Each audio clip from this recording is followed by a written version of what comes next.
Welcome back, students of fitness, to another episode of the Liftology podcast. Today, I figured we'd change it up a little bit and roll with some questions that you guys have asked us over the last few weeks, answer them the best we can off the cuff, and then see you guys in the next one. So, without further ado, Jump right in. let's just jump right into it. One of the first questions we got was, why do you think resistance training is better than cardio for weight loss? And even that question's kind of phrased a little weird, right? Because weight loss. If you're doing resistance training and you're doing a body transformation, you might not necessarily lose weight, right? Correct. If you're putting on muscle, Yep. and you're losing fat. So, to try and phrase that a little better, I would say that resistance training is better for body transformation rather than weight loss. Yeah, I agree. I think it's going to be you'll notice a change in shape before necessarily notice the number on the scale moving. Yeah, and I think that's because we've kind of become a little obsessed with the number on the scale. So, I mean, Agreed. That it's such a norm as far as metrics goes for most people, but it's not. It's barely something I even look at unless you're dealing with somebody who happens to be very overweight and their goal really is I'm looking to lose 90 pounds. Yeah, the number on the scale is going to be semi-important. well, I mean, and also like if you're talking about for someone who's like that overweight, that's going to increase their cardiac output and all those things. So, Yeah. if you're looking as far as like getting healthier, it's a combination of the two. It's not. It doesn't have to be one or the other. Correct. And because I mean, you want body transformation with the weight loss, and then throwing in 30 minutes, 45 minutes, whatever you want, a steady state cardio. If you're looking on a fat loss program, because that'll kind of be a little sub maximal. So like, yeah, and I think the key thing missing from that question is being in a caloric deficit. Yeah. Right. I mean, that's kind of first and foremost. Obviously, if your goal is to lose weight and you are particularly overweight, first thing you got to change is your nutrition, your diet, and then from there, I like the idea of using resistance training in conjunction with cardio. But I like resistance training because I feel like the efficiency is there.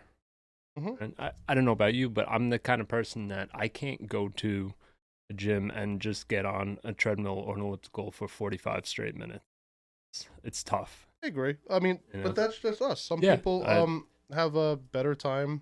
Yeah. And can be a little bit more what I'm looking for. But they'll have a little more follow through on something like that, especially if it's not like something like HIIT training where it's high intensity. Yeah. And it's going to kind of have that same I feel like personally for someone like you would need like less drive to just something. Yeah.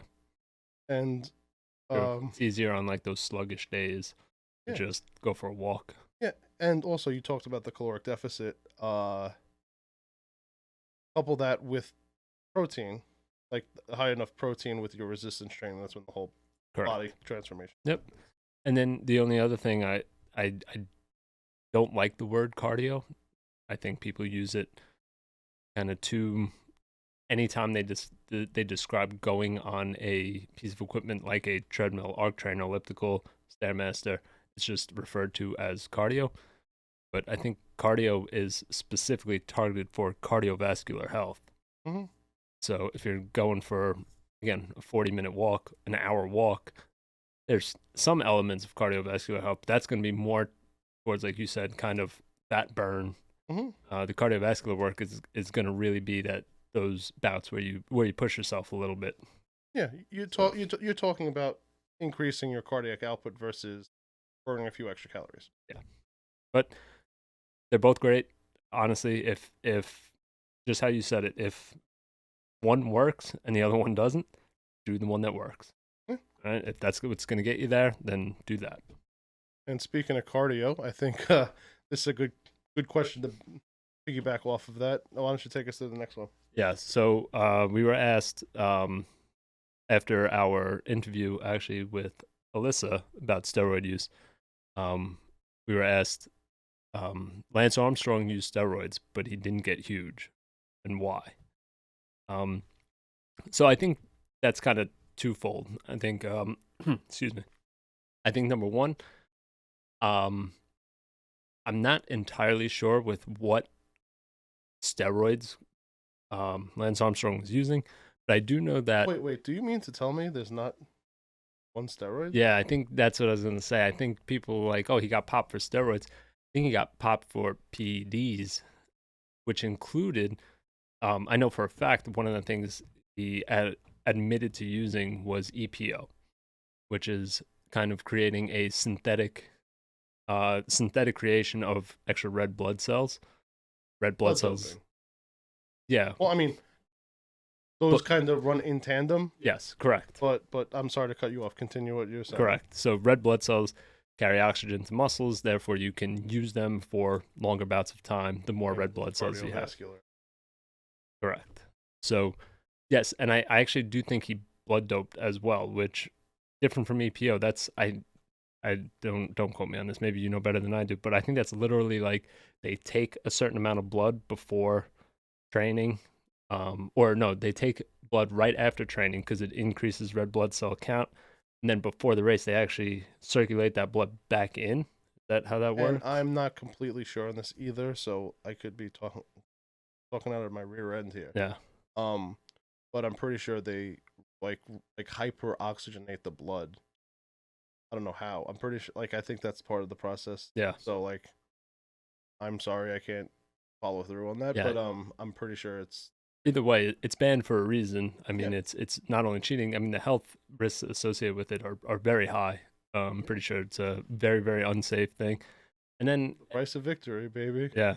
And then any steroids that he was using, any actual anabolic steroids that he was using, because of the sport that he was in, he wasn't taking steroids and going to the gym and lifting for hypertrophy to get huge. So he was taking the steroids and then riding his bike. Steroids can be used for the recovery aspect of it. That's mainly what they. Yeah. So really, the size wouldn't be there because he's mostly using it for the. Yeah, they would increasing become a lot his race better time. at muscular endurance, Yes, correct. Versus which hypertrophy. is what he's going for. Yeah. So So that's why Lance Armstrong never looked like the kind of guy that used steroids.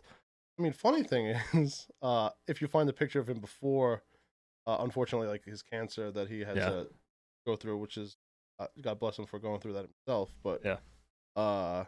he was bigger. He was a lot bigger. Oh, I don't know enough about the guy, but I mean, I believe it. There's gonna, as we stated, there's gonna be a certain amount of growth with it, regardless of training or not. So, yeah, but because that wasn't his focus, it wasn't as extreme a gain as it would be had that been his focus. With that being said, I think we should move on to our third question here that we got, which was in reference to two of the videos that we've done in the past covering protein. How do we determine the proper amount? Right? Yes. And like for sometimes with the amount of science that we know behind all these things, honestly, sometimes it's just trial and error. Yeah. So I'm pretty sure they're referencing the fact that a while back we mentioned for body recomposition using between 1.2 and 1.6 grams per pound of body weight, versus very recently when we were talking about macros using 1 gram per pound of body weight.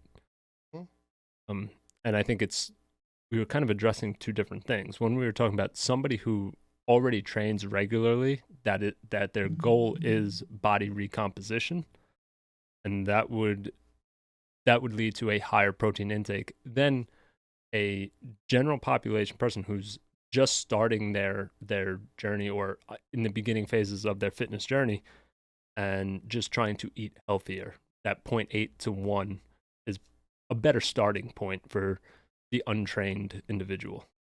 Yeah, so I guess educated guesses as far as how it goes, but the more you train, the more likely you're going to. Yeah.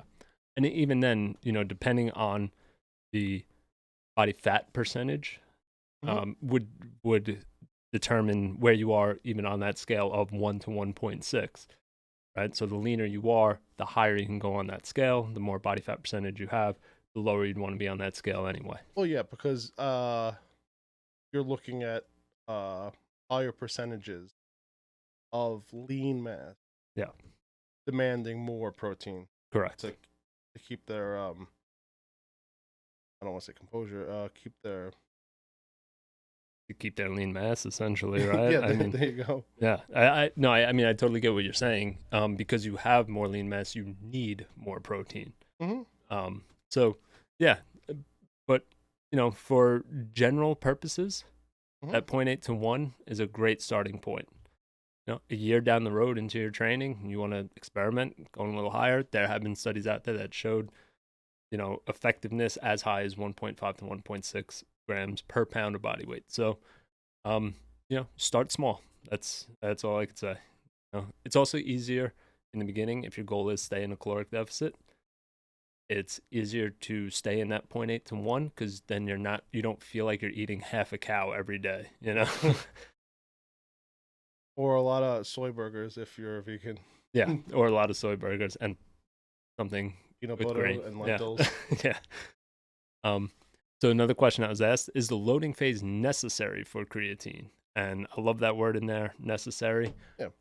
Because Well, no, I mean, I'm not saying yes to the question. yeah, I'm saying yeah to the way it's in the yeah, question. no, it 100% is not necessary.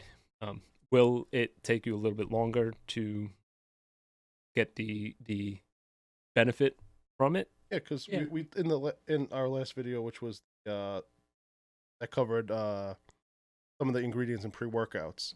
Uh,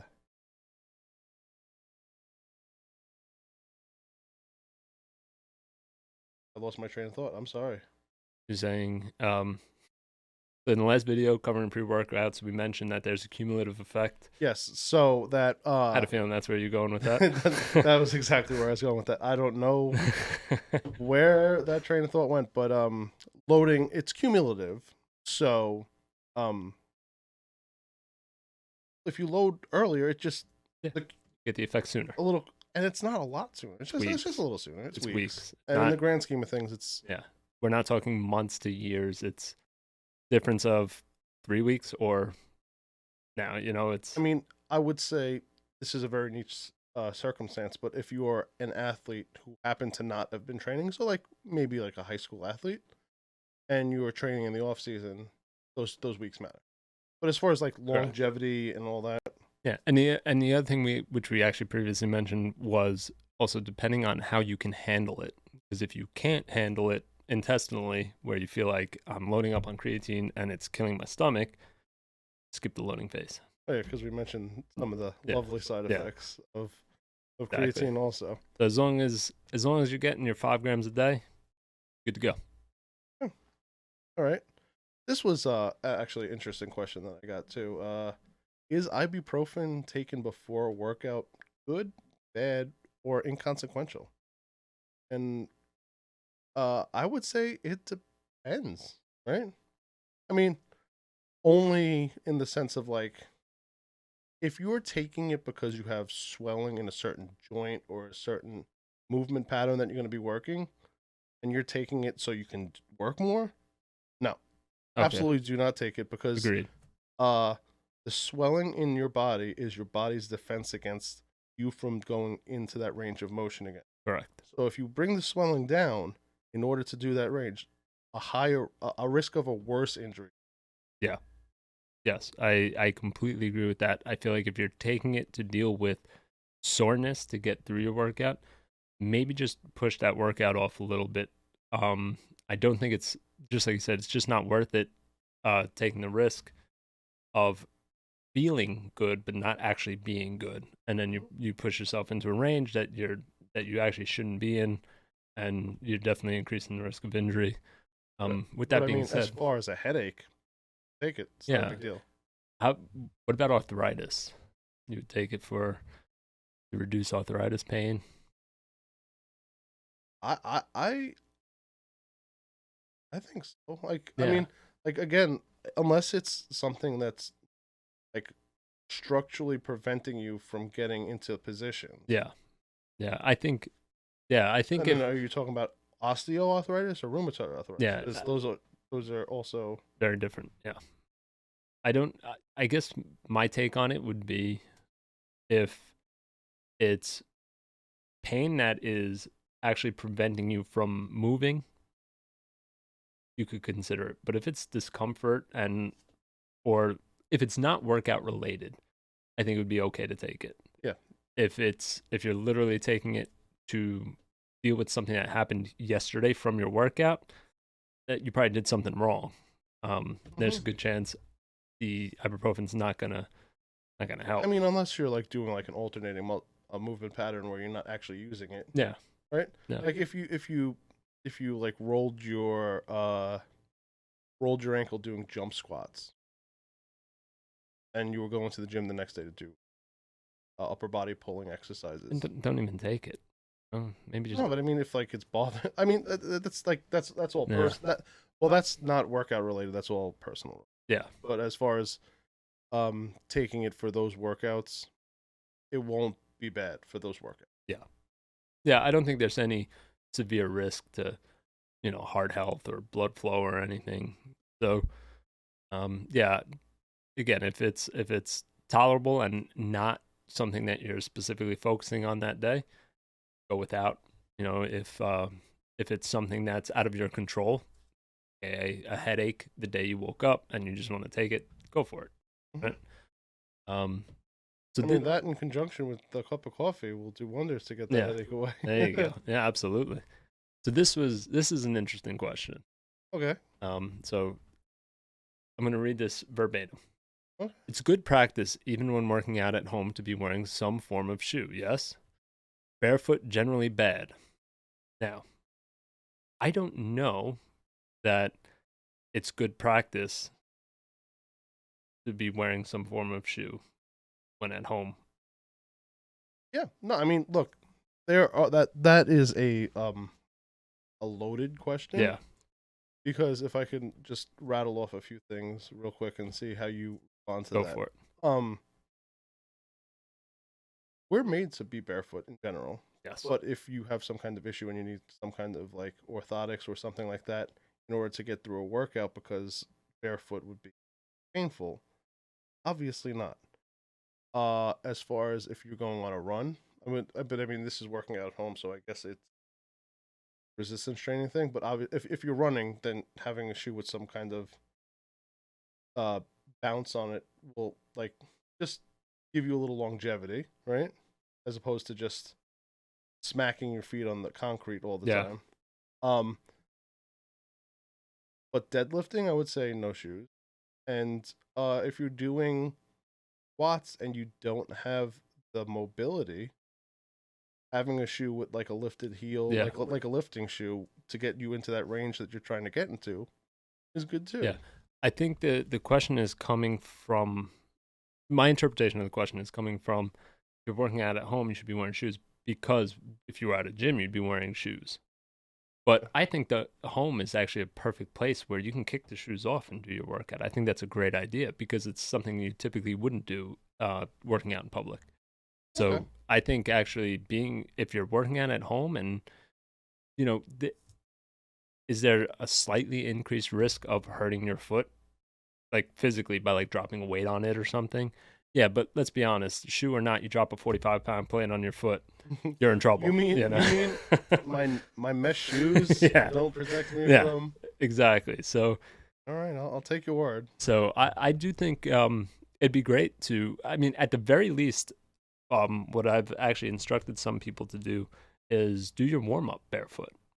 I think it's a good way to kind of start feeling the bottom of your feet, right? All the little muscles on the bottom of your feet, the stability needed. It's much easier to feel if you're creating an arch during external rotation in a barefoot position. So I think at bare minimum barefoot. At bare minimum going through your warm up, 10 to 15 minutes barefoot. I think that's a good idea, especially if you're warming up with movement, because it's how we were kind of created to move. I mean, in general, like even if it doesn't affect like warm up or how you're doing. If you're using that at home to kind of get a good feel for your arch and squeezing, that'll pay dividends when you're going to the gym and someone's like, okay, make sure you're screwing your feet into the Correct. ground. Like that's one of the cues I like to use. Yeah. Um, I think being you have barefoot more is of an awareness of that. 100%. I think being barefoot is a great way to feel when you're able to create a good amount of torque at the hip. You're going to feel that all the way downstream to your feet, and when you're barefoot, you'll really feel it. You'll feel the complete weight shift coming off of that arch.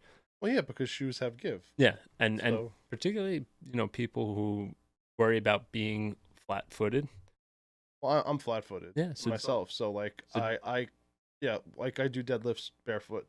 Well, socks on a because nobody wants my gross feet on on a lifting station. So, but I do wipe it down after, even with the socks on. Yeah. So cleanliness is important. So to answer the second part of that, barefoot is generally bad with a question mark? No, barefoot is definitely not generally bad. Barefoot is generally good. And I think it's something that in a commercial gym, in a public space, it's not done out of embarrassment or just looking odd. But although I've seen plenty of videos of, just like you mentioned, people deadlifting in a public space gym with no shoes on. And I think it's actually, from a gym etiquette and gym perspective in general, I think it's become a little bit more.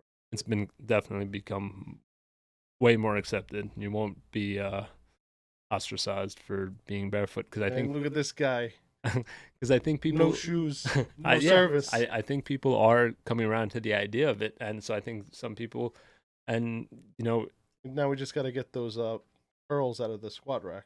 Yeah, and then I mean, I don't know if you need to curl barefoot. Well, but to go off on a tangent a little bit here, with the curls in the squat rack, I will give you a pass if you could curl 135 pounds in the squat. Yes. Then you get a pass. Otherwise, get out of there. Yeah. All right, so to stop us from going off on that a little bit more, I'm going to move us along to another question. Someone asked us, they said, we seemed okay, I'll just read it. Yeah, just read it. You guys seem to have had an issue with the FDA and supplements. Why is that? And well, I'll start us off with it was supplements are, according to the FDA, regulated as a food, not a drug, according to the Federal Food, Drug, and Cosmetic. Okay. Right? And because of that, nothing happens with supplements until something is brought up. Yes. So it's way more reactive than proactive. Which I think, I mean, if you think about it, I get it and I don't, right? Because like the amount of supplements that people are pumping out, because most of them are hot garbage and they're just looking to make money. Yeah. So but if there's no health issues that come from it, the FDA is not going to stop you. Yeah. So you could just sell snake oil as long as it doesn't hurt anybody. Yep. I think that's a big problem. And with what you just said about, they won't do anything until something happens, it reminds me of ephedra, right? And how, oh my God, like Stacker 2, and how like 20 years ago it was in all these fat burning supplements, until like high school kids were dropping dead, and sadly, like literally dropping dead. Well, actually, I'll speak from experience. Okay. Because when I was in high school, I played football, and sometimes some of the guys, I won't name anybody, would take Stacker 2 or caffeine pills and I kid you not, I was 16, 17. I was dumb. So I took it. I mean, you were literally like was off the rough, walls. Yeah. And like, I understand it. And I have another friend that actually played soccer that took it. And on the bus ride home, he crashed hard and people were actually nervous about it. Yeah. So like, I mean, I wonder how many people actually got hurt. Yeah, I mean, I can't remember. I mean, this is probably going back 20, 25 years, but you remember reading a story um, about like a high school pitcher who like on the mound collapsed, and this is a pitcher, not even like really like Hey, exerting himself. hey. I'm not, yeah, not trying to make fun of pitchers, but it's not like he was exerting himself for long periods of time, but he had overdosed on ephedra, dropped on the mound. They rushed over to him, called an ambulance. Before the ambulance even got there, he didn't make it, and that's crazy. This is a high school pitcher, and just and you're right. And then the FDA was like, "Oh, ephedra's bad for you." Like Yeah. we probably Yeah, could have gotten to that a little sooner. but I mean, cardiac events like that in general with young people, something like that. I don't want to be like black cloud or bearer of bad news, but like when something like that happens to young people, it's generally like Yeah, I don't have any studies off the. I could only speak yeah, anecdotally from like Len Bias and like the New York Rangers actually had I think the guy's name was Alexei Sharapanov. Uh, he had a cardiac myopathy, which has nothing to do with FDA, but like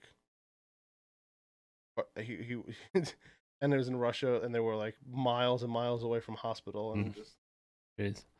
Yeah. And then on the semi lighter side, the I I think think you could go and anything after death is lighter just it's lighter by by definition. default. Yeah.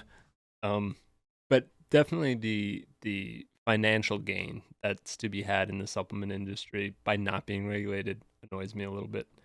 Yep. It's one thing to it's when we were talking about like the different matrices and energy blends, Proprietary blend. proprietary blends that are in pre-workout supplements. Case in point, like they're not regulated, and I'm not one for more government regulation. Typically that's not what I'm about. But when it comes to stuff that we're ingesting and expecting to get a certain product because that's what it says on the label, and not knowing what's actually going into it is something that we're ingesting, that's kind of a pretty serious offense. Well, straight up, I'm gonna tell you, I don't like the supplement. Yeah, Period. it is. Because like we talked about in the pre workout episode that we did, uh, it's almost unanimous across the board, underdosed across like Yeah, so like it's literally doing nothing. yeah, and I And I will. wish like I know you're saying you're not particularly onto the government regulating that, but like with this is it's borderline criminal. Yeah, absolutely. No, I'm in agreement with you there.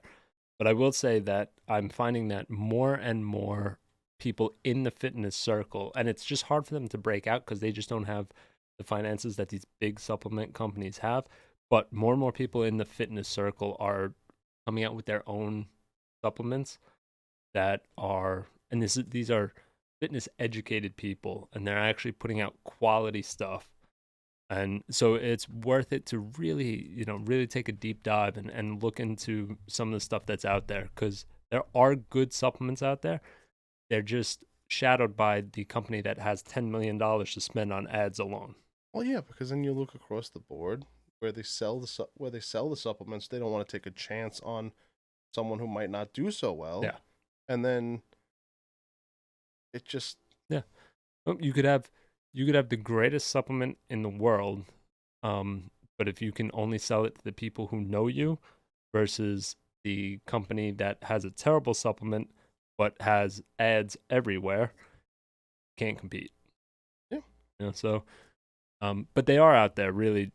I really want people to go beyond the shelf, right? Go beyond like the GNC shelf and look what's out there because there's some stuff that is quality. Yeah. And I mean, I don't know what the costs are. I know you said that costs are going up for manufacturers, Yeah. and And that's passed on to I us, the mean, consumer. everything's passed on. Yeah. I could go on a tangent that's not even related to supplements, but I won't. And let's just keep this these questions rolling. Yeah. What else you got? Yeah. So, let's finish up with one last question that was asked very recently, which I kind of like this question. So, I was actually asked personally, and you don't even know about this question yet. So, I want to actually ask this to you. So, I was asked this question personally, and she asked me. She said, "How do you feel about fitness classes that are workout a specific to a piece of workout equipment?" That, like, for example, she's like, if I took like a TRX Like a class, barbell. Oh, I'm kidding. like a TRX class, where a class solely focused around the use of the TRX, or a kettlebell class, or she threw in trampoline class. I don't really want to go there, but I will. Don't take the trampoline class. But and it got me thinking. And I was so I'd actually like to hear your opinion on how do you feel about those classes that are, I've seen them more and more, like the Viper, the tube. There are Viper classes where the whole 45-minute class is based around exercises using the Viper. And I mean, it depends on what you look at. Like as with everything in our field, right? Um, if you're looking at it just strictly as cardio or cardiac output, like keeping yourself moving, I mean, there's nothing wrong with it. Is it yeah, optimal? Probably not. But as far as like as a substitute for resistance training, you're not going to get stronger from any of these. Some of them I don't know how they're mapped out, but like a kettlebell class, if you're doing it a certain way, you might be able to focus on like power. But I yes, mean, it's all dependent on how the class is structured. yeah. So here's my take on it. I First of all, I believe there's a tier as far as the classes go. Like, I wouldn't put kettlebell in the same tier as TRX, right? I think kettlebells are a great, valuable piece of Yeah. training equipment. I feel like a TRX, you could go your whole life and not use one and be absolutely fine. The same could be said as a kettlebell with a kettlebell, but the variability of a kettlebell is tremendous, Mm. right? It's on par with a dumbbell and a barbell as far as variability and different types of exercises. Um, you know, if you never use a TRX a day in your life, okay, yeah. So I do think there's a tier as far as, Well, because I don't think you're talking about class there. I think it's to me it sounds like you're talking about if some pieces of equipment are better than others. but that my point would be, like, a kettlebell class, I would put in a higher tier than a TRX class. The difference with that though is like, do you have one kettlebell?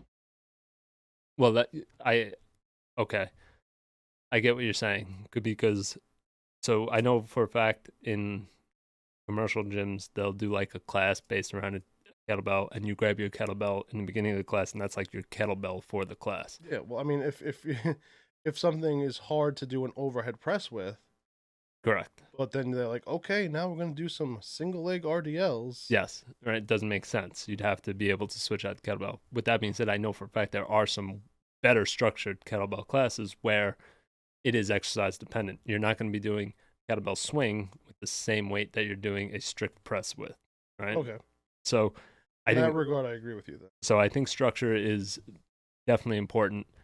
Um, so I think as far as training goes, and I'm using training and working out separate here. I think training, trying to achieve a specific goal, I think outside of, changing something up and getting a little bit of variability here and there, I think that's what a class would typically be used for.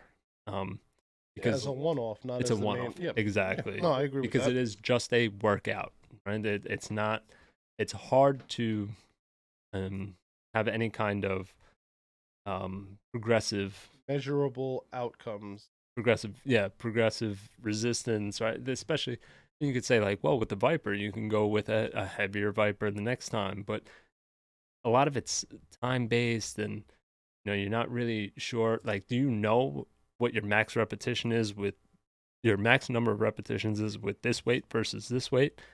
You really don't, right? Because you're just doing it for 30 seconds. Mhm. And if you're half hour into a 45-minute workout, you're probably pretty fatigued. You're not even counting. Yeah. That's not the goal of those classes. So, do I think they're a good substitute for actually having a well-structured training program? No. No, Are they good for an additional part of your programming? absolutely. Yes. To spice things up a little bit, if you want to take one, by all means, go for it. I would say like the best time that you be like if you're on vacation. Yeah, Like if you're on vacation and like there's like if you're not to sponsor any particular gym here, but like if you're a member at like a LA Fitness and there's numerous ones around. And let's say you take a trip to Florida or something, right? We're from New York, so yep, if you go down to Florida, you hop in a few classes there because you didn't bring your program. yeah, It's vacation. Like, yeah. Or even if you're staying at I get what you're saying. Even if you're staying at a resort and they're offering a class and you just want to do something physical, go for it, right? Like it doesn't take the place of your training, though. And I think that I think it'd be cool to one day maybe put together like a tier list of because there's so much stuff out there.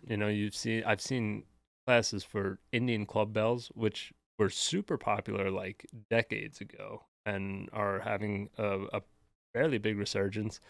um, Something new that I've seen is trampoline classes. the trampoline classes. I agree with you. Just don't take those. Uh, um, the mace. Have you seen like the weighted mace? It's like a long handle with the Mm-hmm. weighted ball at the It end. looks like a giant lollipop. Yeah, yeah. And they look cool. And I'm like, oh, maybe for like a little variability in part of your program to use one, but taking a whole class with it over and over, I'm like, I don't know. If someone has a bad day before they Yeah. get there, watch out. No. Yeah, really. Uh, So, yeah, I guess in short, it doesn't take the place of training, but they are good if you're just looking to change something up one day, experiment with something new, go for it. okay. Just be smart about it. Yeah, yeah, All right. and continue on your program, stay goal oriented, and that should be your focus. All right. That was fun. Yeah, yeah, yeah, I like that. This is something I think we could do again in the future. Yeah, And keep the questions coming. absolutely. This was fun. Again, our Twitter handle, not our Twitter handle, Instagram handle is _liftology. Yep. Again, we'll put it back up here. Check us out. Shoot us a question if you have it. If you have a statement or something else you want to say, Yeah, we will answer. leave a comment if we'll answer it. Yeah, even on any of the videos, leave a comment. We're always watching. We want to educate. Yep. And with that being said, take what we told you today. Make sure you're working out just as smart as you are hard. Catch you later.